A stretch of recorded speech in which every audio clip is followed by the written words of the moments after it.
Hey everyone, welcome to the Whaler channel. Today I'll show you how to set up a simple voice chat on the Aternos server.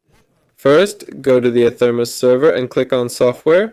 We'll need the Fabric course, so select that. In the search bar, type 120. Choose your version.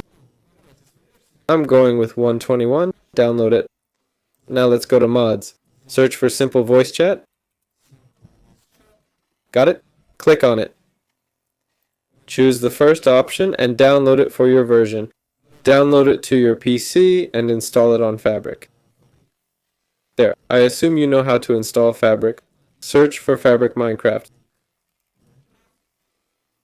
Select your version. In my case, it's this one.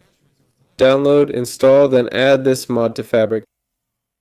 Done. Next, launch the server.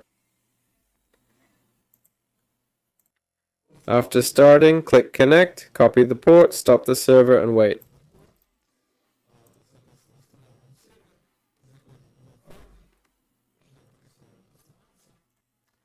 Alright, go to the files, then mods. We need the config file.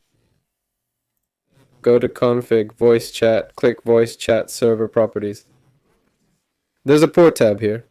See it? Copy and paste our server port here. Click save and voila, your voice chat is now set up. Start the server and enjoy playing. That's all for today. This has been Whaler. See you next time.